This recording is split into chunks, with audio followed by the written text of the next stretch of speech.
Olha só, a grande questão do momento. Neymar na Copa de 2026. Será que ele é a peça que falta para a gente buscar o Hexa? Ou é uma aposta, assim, arriscada demais? É essa decisão que está na mão do Ancelotti. Uma decisão que pode, literalmente, definir o sonho de uma nação inteira. Vamos entender essa história. Pois é, essa é a pergunta que não quer calar, né?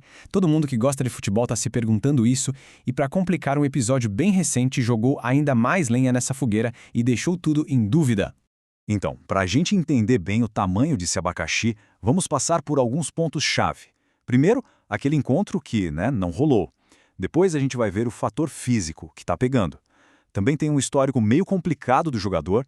E, por fim, o dilema do próprio Ancelotti. Tudo isso pensando no grande sonho do Hexa. Ok, vamos começar pelo estopim de tudo. O evento que, cara, botou fogo no parquinho e deu início a toda essa discussão. Imagina a cena. Meio-dia, a notícia é: Neymar tá na pré-lista e o Ancelotti vai até Santos para ver ele jogar. Pô, legal, né? Uma hora depois, opa, Neymar tá fora do jogo. E o Ancelotti, foi mesmo assim? Ficou lá na tribuna assistindo a um jogo sem a estrela principal? Em questão de uma hora, o que era para ser um gesto de prestígio virou uma baita saia justa. E aí já começou a primeira pulga atrás da orelha de todo mundo sobre o comprometimento dele. E a desculpa oficial qual foi?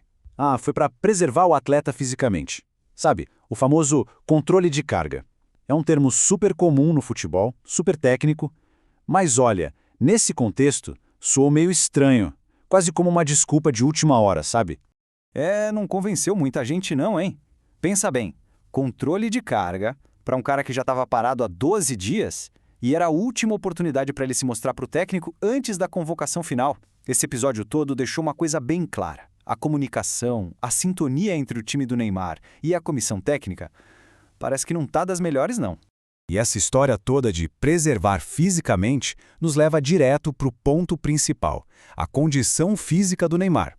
Essa é uma preocupação real, e não é achismo não, tem dados que mostram isso. É só olhar os números, eles falam por si.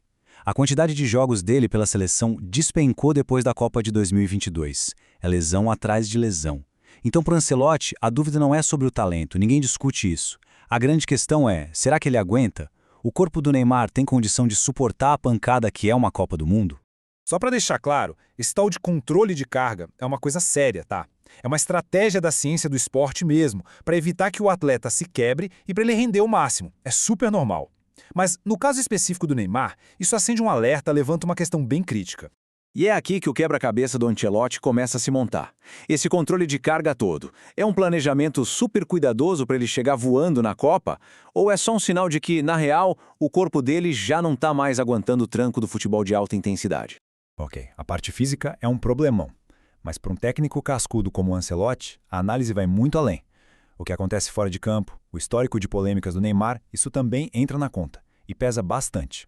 É só puxar na memória, a gente tem a briga pública lá com Dorival Júnior em 2010, a festa gigante logo depois da gente ser eliminado da Copa de 2022, quando ele mesmo disse que estava destruído psicologicamente, e até esse boato de que ele deu unfollow na CBF porque esqueceram o aniversário dele.